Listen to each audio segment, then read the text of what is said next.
second video for the day. We talk about Rising of the Shield Hero and this absolutely fundamental garbage article by CBR about the Rising of the Shield Hero. So without further ado, let's take a look at this. Here we go. The Rising of the Shield Hero is absurdly popular for no good reason. Despite the self-insert protagonist defies all logic to condone slavery, Shield Hero's popularity is only rising. There is so much wrong with that loaded statement. Alright. For all you who didn't know, there will be spoilers about Rising the Shield Hero, and it's already been renewed for a second and a third season. So it's not popular for no reason. It's popular because it's good. Now, for all you don't know, it's typical, hero in a new land pulled from our world sense. It's called isekai. It's a very, very popular setting in anime. And this is one of the big ones. It was one of the probably the best animes of 2019, even though all the SJWs like Otaku, CBR, and all them were screeching, "Oh my God, me too! It's so bad! It's so horrible! And all of this, and it's so bad!" And it's like, really? Like I said, isekai, most ubiquitous genre in anime and manga today. Blah blah blah blah blah. And you have for screw this article. It's already who wrote this? Timothy Don. Did you even watch this anime? Do you even watch anime? Because quite frankly, I don't even think you do.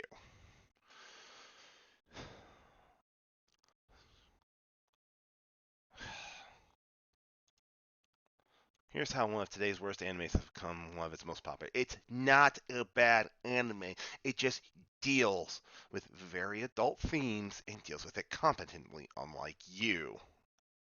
Okay, what is... Yeah, that's like follows Naifumi, so it's this guy here, guy in green. Blah, blah, blah, blah, blah.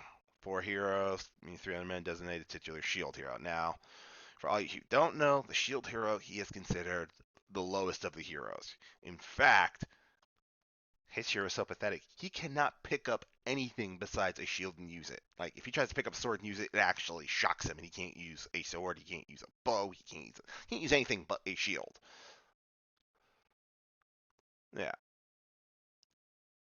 Now being kind of the outcast in the original, it's not one of these girls. These girls join him later, but one who's a female, she's basically the king's daughter, but he didn't know that, and he is a very in the beginning nice guy and is easily taken advantage of. Now, when he is the chick joins him, and as you say, falsely accuses him of raping her. From there, he learns to thrive in a hero where his rotation is lower than dirt. Yeah, basically, everybody in the SJW community thinks this is a repudiation of hashtag Me Too. It is, but it isn't. Let's fucking AVG. All right, let's break this down. Look, it does deal with the false rape accusation. Most SJWs, in the Me Too scream, believe all women. Where it's conclusively proven, you don't need to believe this woman. We, the audience, know that Naofumi did nothing to this girl, and she is just using this allegation to rob his ass blind and make him look even worse. And you come to find out it's the king's daughter. As I said before, there are spoilers. Now, everybody in SJW crowd believe all women. This flies in the face, and they seem to think that this isn't realistic, that, false accusations can't ever happen when false accusations happen all the time. This show smartly deals with it. It deals with the fact that Naofumi, now has to put his life back together after being basically kicked to the dirt.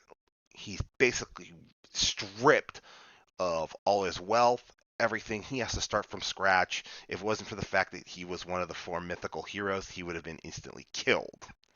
All right, let's go back and reception. Jim Cruz said, fittingly shows.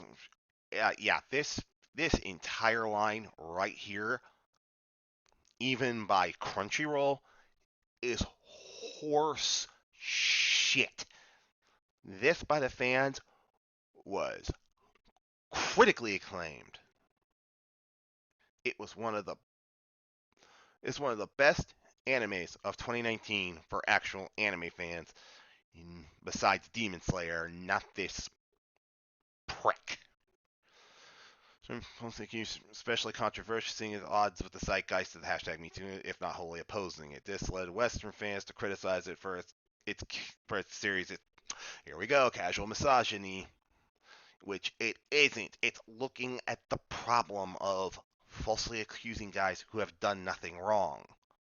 And there's nothing about using that as the basis to look at things and see that, maybe there are two sides to every argument.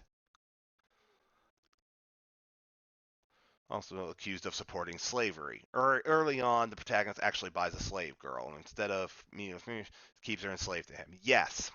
All right. But you have to understand the context. It's not that this guy wants to have a slave. No one will party this guy. His attacking ability is next to nothing, though slight here, and I'm just gonna give me.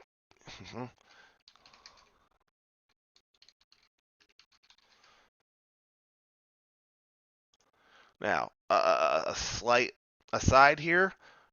I don't know why now Fumi wasn't using, say, a shield like this. Hold on a sec. Let me pull that up. So you can see right here, there are shields where you can attach blades and spikes. I don't understand why now Fumi never did this, or, shield like this, but hey, what do I know? That's a quick aside, because now Fumi can't use weapons. He can only use shields, but never said he couldn't, work around it and attach stuff to his shields. He can absorb shields. I mean, he can make his shield look like any shield, a magic shield. So why he didn't, have a guy make a shield that has blades and attachments and accoutrement like this, which is still a shield, it's still within the rules. I don't know why he didn't do stuff like this, but hey, what do I know, right? Just a little inty bitty thing against Naofumi, but let's get back to it. As well, doesn't treat even a demon. Some have excused the plot element though, because Shield doesn't treat in a dehumanizing way. Now, look, I'm not going to excuse the fact that he did go out and buy a slave, though he does treat her well, but he does make her fight. But you have to look at it. He has next to no money. He has next to no way to get money. And he needs someone to help him fight because he cannot be the blade. He has to be the defender. He has to be the guy with the shield. Though, as I pointed out, he could have put blades on his shield, but he didn't think of that. And he didn't think about copying because the other guys knew that, hey, you can, like the guy who's a sword hero, you can pick up any sword you want and copy it, and your sword can mimic that sword, the magic sword that you have. Same with the bow, same with the spear guy, same with the bow archer. No one explains this to now for me. In fact, he's going into this completely blind. But you have to understand the context of him having a slave. He has no one that'll party with him. His, his reputation is dirt. He needs help, but he can't get any. So it was a move of desperation. It wasn't, oh, I'm just gonna go out and get a slave. I'm an evil guy. So no, I need a damn party. I am literally desperate. And he does nothing but treat this girl well. He helps raise this girl. I mean, this Raftalia, which here, I'll bring up the picture of her. The one that's the slave is this chick right here, Raftalia. He picks her up as a little child. Now, demi-humans like this, they age very quickly, especially because it has experience mechanics and stuff like that. As she gains experience, she levels up and ages quite quickly to become, a young woman. Of course, the Naofumi, he doesn't understand this until a very important scene that happens, I think, somewhere around episode 3 or 4. But, he's, denigrated for buying a slave. But another thing about Raftalia, when he purchased her, this girl was literally on death's door. He heals her. Teaches her to fight. She gives her a reason to fight, to defend herself and defend those who can't defend themselves. In fact, he lets her defend people. I mean, this is the kind of stuff that this guy who wrote this bullshit article, you know, this dipshit right here, doesn't understand. He's not giving you any of the context, and it's pisses me off. All right, let's get back down here. Without any of this stuff, the show's just another generic anti-hero and a poorly done one at that. Bullshit. And is exacerbated by Nafumi's constant winning in some form or fashion. Did this motherfucker not watch the goddamn anime? This just proves that this motherfucker writer has no goddamn clue what he's talking about. Nafumi constantly gets his ass kicked. In fact, he fights the spear hero. Granted, he was starting to win because he used unconventional tactics and was using strategy and tactics because the spear hero was far out leveled in compared to Naofumi. But he outwitted the guy.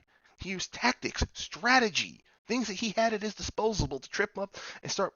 And it wasn't until the spear hero's friend, who happened to be the same chick that originally, accused Naofumi, uses trickery, and he loses. In fact, because he lost that spear fight, he had to release Raphtalia.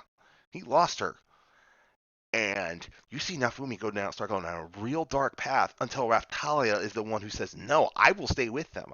I don't care if I have to be re-enslaved by him to stay by his side, because he's the only person who has ever gave a damn about me. He saved my life. And he pulls, Naofumi out from doing something really, really bad. But yeah, this this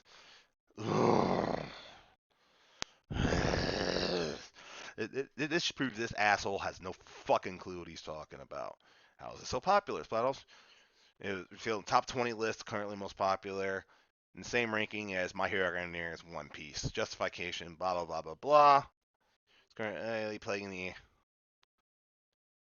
Yeah, this guy has no fucking clue what he's talking about. This guy is completely woke in SJW. Yeah, this. All I can say is this: that CBR article is trash. This writer did this for clickbait, and he has no fucking clue what he's talking about.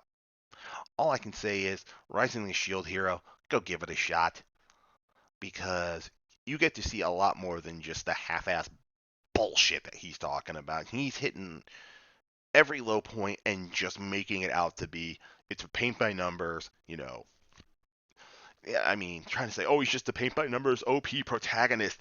Yeah, maybe by near the last damn episode, but you didn't see the story that got him from that episode to the episode where he is more powerful than the other heroes. And yes, that is a spoiler. I did mention that. But you don't see how he got there. You don't see the trials, tribulations. No, you didn't see him cleaning up after other heroes. Like, here's another spoiler, and I'm sorry I have to do this, but I just have to give you context. The sword hero, he goes out and kills an evil dragon, and then he just up and leaves. He doesn't do anything about the carcass. Well, the carcass starts rotting and about poisons a town until Naofumi shows up, and he actually comes in and deals with the carcass, which turns into an undead, which he has to kill with his party. And deal with the mess. The sword hero just went in there, killed him. Yeah, I'm out of here. Peace, deuces. I don't have to deal with any of the consequences. Yeah, Naofumi's the one. Or the fact that the bow hero leads a rebellion, does it half-assed, and the people suffer because the bow hero just basically went in, okay, I won, peace, deuces, and leave. And the shield hero comes in afterwards, and it's like, the hell did you just do? You left all these people. You left all these people to rot. Now, I'm feeding them. It's stuff like that. That's why the shield hero is so goddamn good. And this CBR writer has no fucking clue what he's talking about. Alright, well, anyways, that's me ranting 15 minutes about that. If you haven't checked out Rising the Shield Hero, I highly suggest you do. It's a damn good romp. Yes, it deals with some risque stuff, morally questionable, and makes you think, unlike this dipshit. Anyways, I'm Jeff. I'll catch you next time.